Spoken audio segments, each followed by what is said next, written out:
Good morning everybody. आज बहुत ही महत्वपूर्ण वीडियो लेकर के आए हैं। चाहे वो कम्पिटिटिव एग्जाम्स में पूछे गए प्रश्न हो या क्लास 10th में जो मैथमेटिक्स विषय है उसमें से एक महत्वपूर्ण टॉपिक है केंद्रीय प्रवृत्ति की माप, जिसे हम मेजर्स ऑफ सेंट्रल टेंडेंसी के नाम से जानते हैं। और इसको हम सांख्यिकी या कह सकते हैं स्टैटिक्स भी कहते हैं, सांख्यिकी या स्टैटिक्स भी कहते हैं। प्रत्येक कंपटीशन में, चाहे वह एनटीपीसी हो, ग्रुप डी हो, टेट हो, C TET, S TET, UPSC, UPP, SI, ये जितने भी कम्पिटिटिव एग्जाम्स हैं आप पेपर देख लेंगे। पिछले जो भी परीक्षाएं हुई हैं उनमें आप पेपर देखेंगे तो आपको 2 या 3 क्वेश्चन निश्चित रूप से केंद्रीय प्रवृत्ति की माप या सांख्यिकी पर आधारित मिलेंगे। ठीक है, तो आप निश्चित रूप से जो तैयारी फॉर साइंस चैनल है उस चैनल को सब्सक्राइब करें और ट्रिकी माध्यम से इन सभी प्रतियोगी परीक्षाओं में कौन कौन से क्वेश्चन किस प्रकार से पूछे जाते हैं और उनका ट्रिकी या कह सकते हैं बिल्कुल शॉर्टकट तरीके से सेकेंडों में कैसे हल करेंगे वह आपको यहाँ पर बताया जाएगा। तो निश्चित रूप से आप हमारे चैनल तैयारी फॉर साइंस को सब्सक्राइब करें और इसका महत्वपूर्ण जो भी वीडियो है उसको देखें और उसका लाभ उठाएं। चलिए हम देखते हैं कि सांख्यिकी जो शब्द है या जो सांख्यिकी जो गणित में कक्षा 10 में पढ़ाया जाता है वह उसका सांख्यिकी का डिफिनीशन क्या होगा या सांख्यिकी का कैसे परिभाषित कर सकते हैं। तो हम चलिए देखते हैं what do you mean by statics. तो आप बताएंगे क्या, यानी सांख्यिकी क्या है, स्टैटिक्स क्या है। सांख्यिकी जो है विज्ञान की वह शाखा है, सांख्यिकी क्या है, विज्ञान की वह शाखा है जो संख्यात्मक आंकड़ों के संग्रह, विश्लेषण तथा व्याख्या से संबंधित है। फिर से सुनेंगे, सांख्यिकी विज्ञान की वह शाखा है जो संख्यात्मक आंकड़ों के संग्रह, विश्लेषण तथा व्याख्या से संबंधित है। इसको इंग्लिश में आसानी से डिफाइन कर सकते हैं। कैसे, देखिए, statics that branch of science. Statistics is that branch of science in which we study about the collections of data, analysis of data and explanations of the data. That is very easy. किसी सांख्यिकी को आपको define करना है तो उसमें 2 से 3 महत्वपूर्ण बिंदुओं का आपको ध्यान रख लेना है कि एक संख्यात्मक आंकड़ों का संग्रह करते हैं, that is collection of data, उसका एनालिसिस करते हैं यानी विश्लेषण करते हैं और उसको किस प्रकार से एक्सप्लेनेशन कर सकते हैं, व्याख्या कर सकते हैं। इसी 3 मुख्य बिंदुओं पर यह सांख्यिकी आधारित रहता है।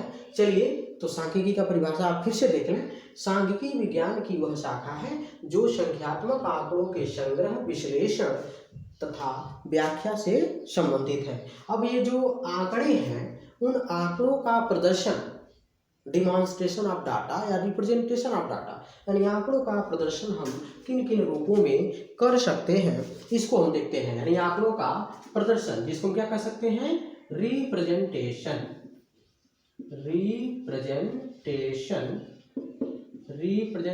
ऑफ डाटा, इसी को क्या कह सकते हैं, डिमॉन्स्ट्रेशन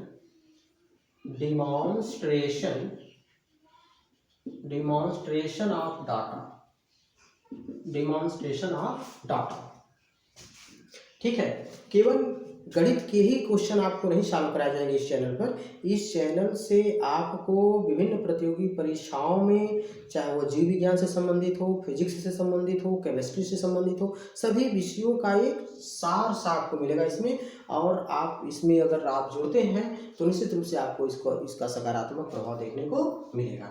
चलिए देखते हैं कि आंकड़ों का प्रदर्शन हम किस रूपों में कर सकते हैं। तो हम देखते हैं कि आंकड़ों का जो डिमॉन्स्ट्रेशन है, रिप्रेजेंटेशन ऑफ डाटा जो है, उसको हम देखें तो एक होता है अवर्गीकृत आंकड़ा। क्या होता है, अवर्गीकृत आंकड़ा, अवर्गीकृत आंकड़े मिलेंगे आपको। दूसरा क्या मिलेगा आपको, वर्गीकृत आंकड़ा, वर्गीकृत आंकड़े। और तीसरा क्या मिलेगा आपको, बारंबारता। और चौथा क्या मिलेगा, असतत बारंबारता, असतत बारंबारता, और पांचवा मिलेगा सतत बारंबारता, सतत बारंबारता। और एक कहीं आंकड़े आपको मिलते हैं। एक महत्वपूर्ण चीज परास आपको मैं बताऊंगा अभी, परास जिसको हम कहते हैं रेंज। ठीक है, चलिए तो देखते हैं सबसे पहले कि इनको हम कैसे पहचानेंगे कि कौन से अवर्गीकृत आंकड़े हैं, कौन से वर्गीकृत आंकड़े हैं, कौन बारंबारता वाला है। ठीक है, और जिसको हम फ्रिक्वेंसी भी कहते हैं, और कौन जो है असतत, जिसको डिसकंटिन्यूअस फ्रिक्वेंसी में आता है, सतत बारंबारता इसको कंटिन्यूअस फ्रिक्वेंसी में आता है, और अगला जो आपका रेंज या परास क्या होता है। सबसे पहले यहाँ पर हम देखते हैं कि अवर्गीकृत आंकड़े। अवर्गीकृत आंकड़े ऐसे आंकड़े होते हैं जो बिना किसी क्रम में रहते हैं, यानी कि जिनका कोई निश्चित रूप से क्रम नहीं होता है, और इनको हम आंकड़ों के रूप में प्रदर्शित नहीं कर सकते हैं। तो इस प्रकार के आंकड़ों को, या कह सकते हैं इनके लिए कोई निश्चित रूप से कोई विशेष आंकड़ा नहीं होता है। ठीक है, या कह सकते हैं कि वे आंकड़े जो बिना किसी क्रम में प्रदर्शित किए जाते हैं, या कह सकते हैं कि जिनमें किसी समूह का वास्तविक चित्र या आकार नहीं होता है, ऐसे आंकड़ों को हम क्या कहते हैं, अवर्गीकृत आंकड़े कहते हैं। जिनका कोई न समूह होता है, एक वास्तविक समूह होता है, और न ही एक निश्चित आकार होता है। तो इस प्रकार के आंकड़े को हम अवर्गीकृत आंकड़े कहते हैं। फिर से समझेंगे, वे आंकड़े जो बिना किसी क्रम से प्रदर्शित किए जा सकें उसे हम अवर्गीकृत आंकड़े कहते हैं। एग्जाम्पल के लिए हम यहाँ पर देखेंगे, अगर इसको आप समझ लिए अवर्गीकृत आंकड़े, तो वर्गीकृत आंकड़े आपको समझ में आ जाएगा। अब यहाँ देखेंगे अवर्गीकृत आंकड़े एग्जाम्पल के लिए, जैसे एक क्लास में 50 स्टूडेंट्स हैं, अगर एक क्लास में या कक्षा में 50 छात्र छात्राएं हैं, और प्रत्येक का प्राप्तांक या परीक्षा होता है, उसमें जो अंक अर्जित करते हैं वह उनका कोई विशेष क्रम नहीं है। जैसे कोई 50 नंबर पाता है, 100 के पूर्णांक में 50 नंबर प्राप्तांक है, कोई 48 है, कोई 36 है, कोई 12 है, कोई 46 है, कोई 64 है। तो इसका कोई निश्चित एक क्रम नहीं है। तो इस प्रकार के आंकड़े का रिप्रेजेंटेशन जो होता है वह अवर्गीकृत आंकड़ों के अंतर्गत आता है। ठीक है, तो यह जो है समूह में कह सकते हैं कि सुव्यवस्थित नहीं होता है, इसका कोई निश्चित क्रम नहीं होता है। तो इस प्रकार के आंकड़ों को हम क्या कहते हैं, अवर्गीकृत आंकड़े कहते हैं। अब देखिए, वर्गीकृत आंकड़े वे आंकड़े होते हैं जो इनका एक निश्चित रूप से एक सकारात्मक समूह में व्यवस्थित होते हैं, और इनका एक निश्चित क्रम होता है। तो ऐसे आंकड़ों को हम वर्गीकृत आंकड़े कहते हैं। चाहे इसको कह सकते हैं, अगर किसी आंकड़े को हम घटते या बढ़ते क्रम में लिख दें तो आंकड़ा क्या हो जाता है, वर्गीकृत आंकड़ा हो जाता है। जैसे इससे ही जो आंकड़ा है इसको हम घटते या बढ़ते क्रम में लिख देंगे तो ये जो आंकड़ा मिलेगा हमको वो कैसा होगा, वर्गीकृत आंकड़ा होगा। ठीक है, तो आप इसको ध्यान दे लेंगे। 50, 48, 36, 12, 46, 64 जो है संख्या, अगर इसी को हम घटते या बढ़ते क्रम में लिख दें तो कैसा हो जाएगा, वो वर्गीकृत आंकड़ा हो जाएगा। अब बारंबारता, इसको हम अंग्रेजी में क्या कहते हैं, फ्रीक्वेंसी कहते हैं। अगर किसी आंकड़ा के साथ किसी डाटा का रिप्रेजेंटेशन कर दे रहे हैं, सपोज दैट मान लीजिए आपका यक्स है, पद है, और यहाँ पर क्या दे दिया, फ्रीक्वेंसी। फ्रीक्वेंसी मीन्स क्या, बारंबारता। यानी यक्स, यानी यहाँ पर कोई पद है, जैसे मान लीजिए 48 दिया है और उसकी फ्रीक्वेंसी कितनी हो गई, 3 बार हो गया। ठीक है, और यहाँ पर जो है 45 है, यह 4 बार दे दिया। यहाँ पर 36 है, 3 बार दे दिया। 12 है, 2 बार दे दिया। 10 है और क्या हो जाएगा, ये 5 बार दे दिया। तो इस प्रकार से अगर देखा जाए तो जो आंकड़े हैं वह 48 कितने बार आया, 3 बार आया। तो यह 48 को दोहराता है। बारंबारता का मतलब फ्रीक्वेंसी, या फ्रीक्वेंसी होता क्या है कि उनकी संख्या, वो कितनी बार आए हैं। तो 48 कितने बार आया, 3 बार आया। 45 कितने बार आया, 4 बार आया। 36 कितने बार आया, 3 बार आया। 12 कितने बार आया, 2 बार आया। 10 कितने बार आया, 5 बार आया। तो ऐसी संख्याओं का जब कई बार दोहराया जाता है, वो संख्याएं कई बार आती हैं, तो उनकी हम फ्रीक्वेंसी को निर्धारित कर देते हैं, यानी बारंबारता को देख लेते हैं कि उनको कितने कितने बार आए हैं। ऐसी बारंबारता को देख करके हम आगे चल करके बहुलक के बारे में बताएंगे कि जिसकी बारंबारता अधिक होती है वही उसका बहुलक होता है। तो आगे हम बताएंगे भी। ठीक है, तो इसी तरह से जो है यह यहाँ पर देखेंगे कि 48 3 बार आया, तो फ्रिक्वेंसी इस तरह से फ्रिक्वेंसी के आधार पर भी क्वेश्चन पूछे जाते हैं और आपसे इससे संबंधित सॉल्व करने के लिए आंकड़ा दे दिया जाता है कि इसका उसको जो सॉल्व करिए। ठीक है, अब देखते हैं यहाँ पर असतत बारंबारता। असतत बारंबारता का मतलब होता है कि यहाँ पर भी ऐसे मान लीजिए कि एक ऐसे भी असतत बारंबारता में अगर एग्जाम्पल देखें तो यह निश्चित रूप से यह असतत बारंबारता में भी आ सकता है। क्यों क्यों क्योंकि इसमें जो असतत बारंबारता इसका कोई जो है, ठीक है, कंटिन्यूटी नहीं बनी है, कह सकते हैं इसकी कंटिन्यूटी नहीं बनी हुई है कि कहाँ से कहाँ तक ऐसे जा सकता है, इनका क्या सीरीज है इसके बारे में हमको पता नहीं चलता, तो इसको क्या कहते हैं, असतत बारंबारता। यानी इस तरह के आंकड़े को बारंबारता में तो आता ही है क्योंकि बारंबारता दिया हुआ, फ्रिक्वेंसी दिया हुआ है, अगर इस तरह के आंकड़े में प्रदर्शित कर दिया जाए तो उसको क्या कहेंगे, असतत बारंबारता कहेंगे। चलिए ठीक है, सतत बारंबारता देखते हैं, इसको हम कंटिन्यूअस सीरीज या के नाम से भी जानते हैं। तो कंटिन्यूअस सीरीज में बस ये देखेंगे कि जैसे कोई, अब यहाँ ध्यान से समझेंगे, आपको हम एक आंकड़ा बता रहे हैं एक एग्जाम्पल के तौर पर, जैसे कि यह जो है यहाँ पर यक्स है और इसकी एक फ्रिक्वेंसी है। ठीक है, यक्स यानी पद है, यह इसका क्या है, फ्रिक्वेंसी है।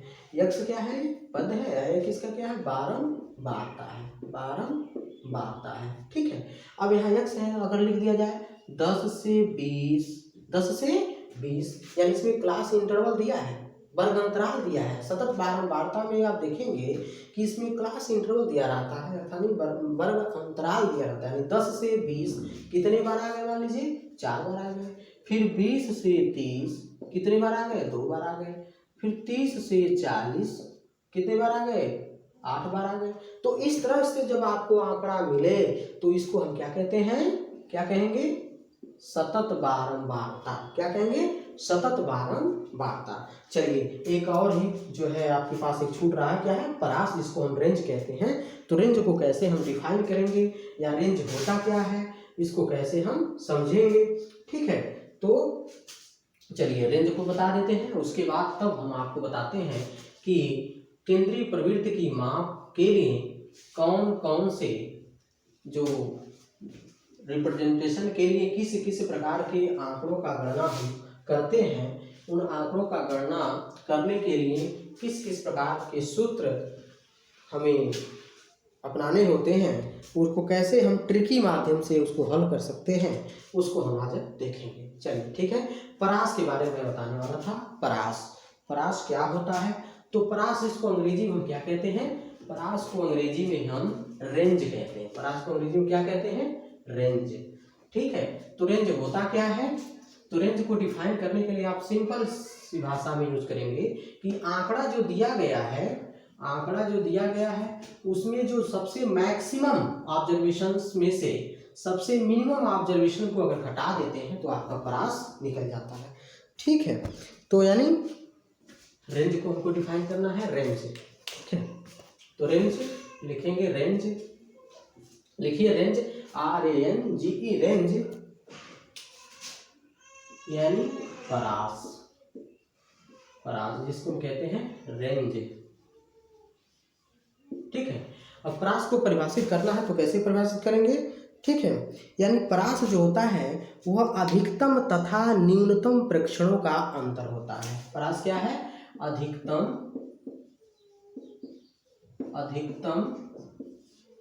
तथा न्यूनतम प्रेक्षणों के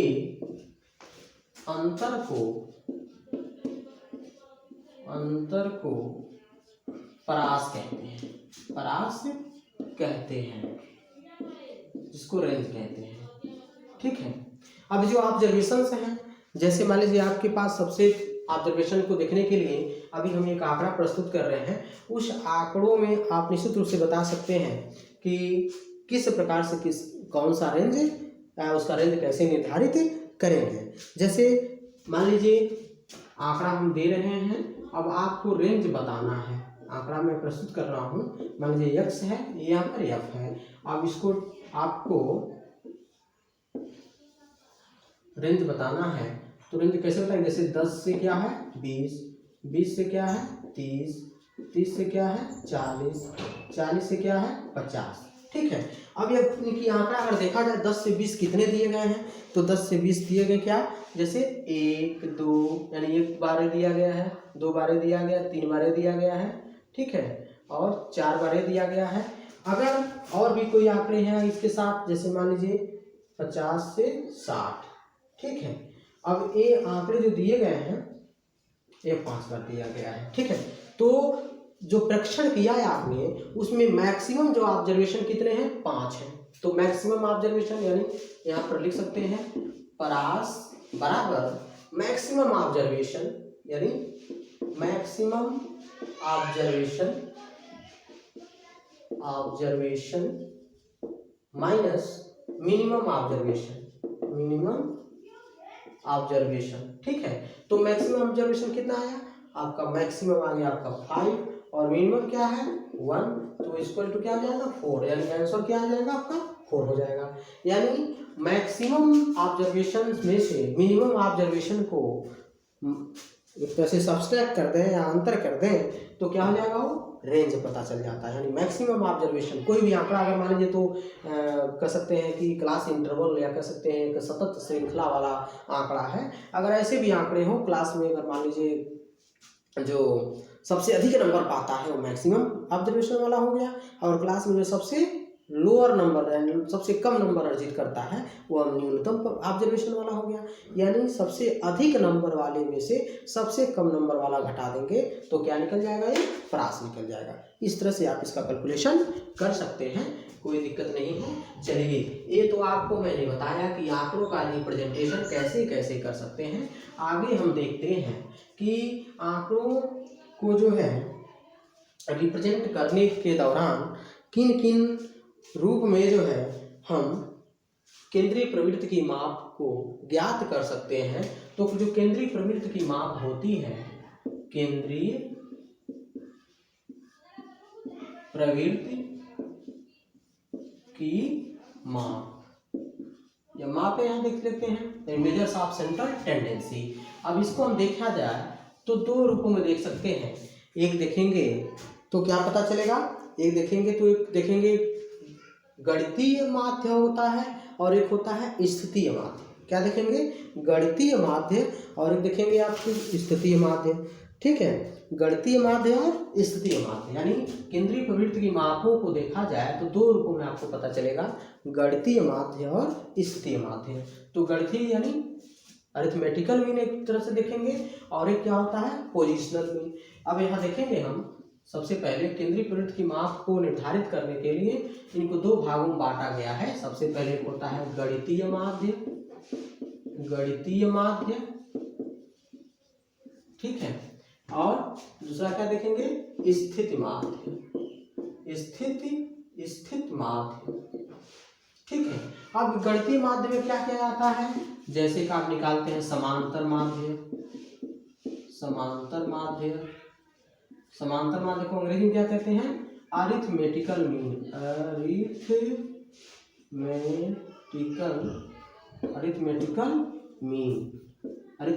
मीन, या कभी कभी हम इसको शॉर्ट में मीन ही कहते हैं, जिसको हम x बार से रिप्रेजेंट करते हैं। किससे रिप्रेजेंट करते हैं, x बार से रिप्रेजेंट करते हैं। चलिए ठीक है, अब ये दूसरा देखते हैं हम। दूसरा जो होता है इसी में गणितीय माध्य क्या ज्ञात करते हैं, इसको जो दूसरा है आपका ज्योमेट्रिकल मीन का मतलब क्या होता है आप याद रखेंगे, ठीक है। ज्योमेट्रिकल मीन का मतलब होता है गुणोत्तर माध्य। क्या कहेंगे इसको, गुणोत्तर माध्य, ठीक है, गुणोत्तर माध्य जिसको ज्योमेट्रिकल मीन कहते हैं। और तीसरा जो होता है इसको कहते हैं हरात्मक माध्य, ठीक है। तो ये जो 3 इंपॉर्टेंट हैं गणितीय माध्य ज्ञात करने के लिए, जैसे समांतर माध्य, ठीक है, गुणोत्तर माध्य, ज्योमेट्रिकल मीन, और तीसरा क्या है हरात्मक माध्य। यह किसके अंतर्गत आता है, गणितीय माध्य को ज्ञात करने के लिए। और स्थित माध्य को ज्ञात करने के लिए आपका आता है माध्यिका, जिसको हम अंग्रेजी में कहते हैं मीडियन, जिसको हम यमई से रिप्रेजेंट करते हैं, मीडियन हो गया, ठीक है। और दूसरा जो होता है जिसको हम बहुलक कहते हैं, बहुलक, जिसको अंग्रेजी में कहते हैं मोड, ठीक है, इसको यमों से रिप्रेजेंट करते हैं। चलिए ठीक है, अब हम एक एक करके देखेंगे कि समांतर माध्य क्या होता है, गुणोत्तर माध्य क्या होता है, हरात्मक माध्य क्या होता है, माध्यिका और बहुलक क्या होते हैं। क्योंकि वीडियो बहुत लंबा हो जाएगा, इसलिए हम पार्ट 1 में आपको समांतर माध्य के बारे में बताएंगे और आगे आने वाले वीडियो में मैं आपको माध्यिका और बहुलक के बारे में भी बताएंगे क्रम के अनुसार, ठीक है। चलिए आगे आज हम देखते हैं समांतर माध्य कैसे ज्ञात करेंगे। तो आकर आपको बताया गया है कि अगर आंकड़े अवर्गीकृत हों तब कैसे समांतर माध्य ज्ञात करेंगे, आंकड़े वर्गीकृत हों तब कैसे समांतर माध्य ज्ञात करेंगे, और आंकड़े में जो है जो क्लास इंटरवल यानी सतत बारंबारता दिया गया हो तब किस प्रकार से हम उनका जो है हम समांतर माध्य ज्ञात करते हैं। चलिए एक एग्जाम्पल लेते हैं, एक एग्जाम्पल लेते हैं, ठीक है।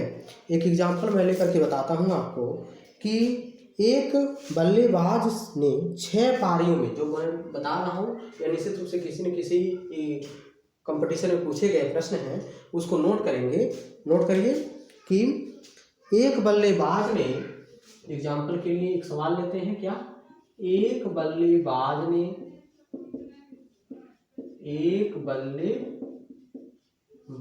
ने नोट करिए, एक बल्लेबाज ने 6 पारियों में अपने 6 पारियों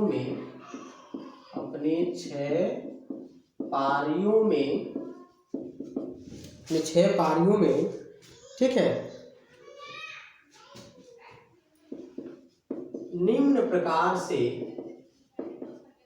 रन बनाए,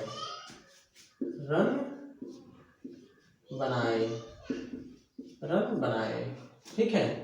रनों का औसत या कह सकते हैं क्या, समांतर माध्य ज्ञात कीजिए, ज्ञात कीजिए। अब बनाए क्या, निम्न प्रकार से रन बनाए। तो किस प्रकार से, प्रथम पारी में मान लीजिए उसने जो रन बनाया तो नोट कर लीजिए, पहली पारी में बनाया रन 36, दूसरी पारी में रन बनाया वो 35, ठीक है, तीसरी पारी में बनाया वो 50, चौथी पारी में बनाया 46 और पांचवी में 60 और छठवीं में 56 रन दिया है, तो 56 रन लिखते हैं, ठीक है। तो 36, 35, 50, 46, 60 और 56, ठीक है। तो अगर इस प्रकार के आंकड़े दिए हैं यानी क्या है, यह किस प्रकार का डाटा कहा जा सकता है, यह जो डाटा है, ठीक है, अवर्गीकृत डाटा है, यानी अवर्गीकृत आंकड़ों के अंतर्गत आता है, जिसमें इनके जो आंकड़ा है जिसमें बारंबारता नहीं दिया है, ठीक है। तो यह इस आंकड़ों का अगर हमको जो भी सवाल दिए जाते हैं उसको हल करना है तो निश्चित रूप से बहुत ही इजी वे में आप सॉल्व कर सकते हैं, ठीक है। तो कैसे सॉल्व करेंगे, यानी कितने पद हैं, यानी जो कितनी पारियां टोटल के लिए खेली गई, 6 पारियां खेली गई, और सभी पारियों में, यानी पहली पारी में 36 रन, दूसरी पारी में 35 रन, तीसरी पारी में 50 रन, चौथी पारी में 46, पांचवी पारी में 60 और छठवीं पारी में 56 रन। यानी ये प्रत्येक पारी में जो है कितने रन बनाए उसका यह डिस्क्रिप्शन यहाँ पर दिया गया है, ठीक है। तो टोटल पारियों की संख्या कितनी थी, 6, और जितने रन बनाए हैं अगर उस सभी रनों को जोड़ करके 6 का भाग दे दें तो इनका औसत या इनकी जो समांतर माध्य है उनकी गणना हो जाएगी। तो समांतर माध्य को हम ज्ञात करने के लिए एक सूत्र अपनाते हैं, जिसको हम कभी मीन को हम जो सांकेतिक भाषा है उसको हम x बार या इनको क्या कह सकते हैं, माध्य ज्ञात करना है तो क्या लिखेंगे, सिग्मा x अपान n। ये याद रखेंगे आप, यह जो है ट्रिक है, ठीक है, कि किस प्रकार से किसी का हमको समांतर माध्य ज्ञात करना है जब आंकड़े अवर्गीकृत हो, तो उस तरह से हम किस प्रकार से हम इसको हल कर सकते हैं।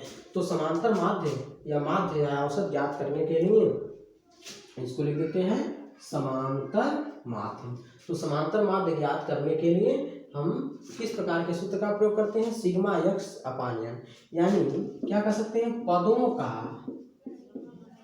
का योग बटे पदों की संख्या, पदों का योग बटे क्या हो जाएगा, पदों की संख्या।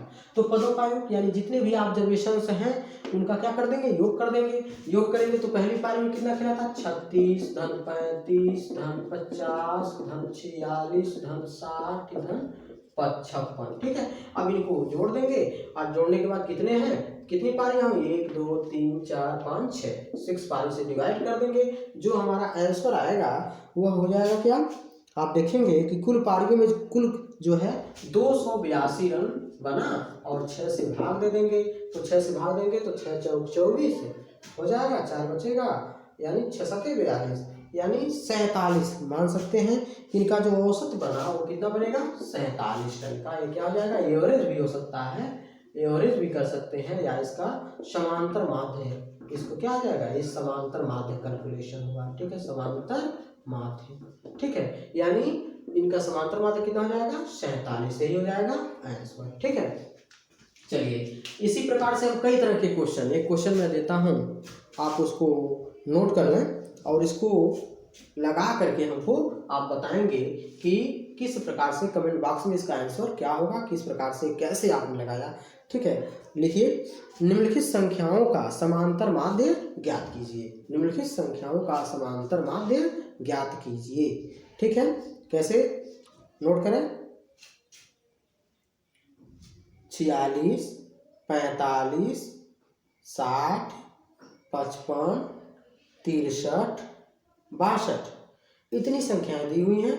अब आप जो है इन संख्याओं का समांतर माध्य ज्ञात करके बताएंगे हमें कमेंट बॉक्स में। ठीक है, अब देखिए, इस प्रकार के आंकड़ों का जब हमको समांतर माध्य ज्ञात करना रहता है तो जितने भी जो भी पद हैं, पदों को जोड़ करके आप जितने पद हैं उनसे वो डिवाइड कर देते हैं, तो ये आपको क्या पता चल जाएगा, समांतर माध्य। चलिए आगे जो वीडियो हम बताएंगे, जो समांतर माध्य ज्ञात करना ही है लेकिन उसमें वर्ग अंतराल दिया हो, बारंबारता दिया हो, तब हम किस किस रूप में ज्ञात करेंगे। तो चूंकि अभी आपको मैंने बताया कि समांतर माध्य ज्ञात करना जब आंकड़े जो है अवर्गीकृत हो।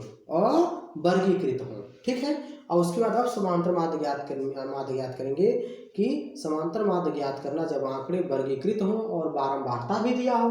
तो जब बारंबारता दिया रहेगा तो उसके लिए x बार का सूत्र मैं आज ही आपको थोड़ा सा ट्रिक्स बता दे रहे हैं। तो समांतर माध्य ज्ञात करने के लिए सिग्मा एफ एक्स अपान सिग्मा एफ, ठीक है, इस फार्मूले का हम उपयोग करेंगे।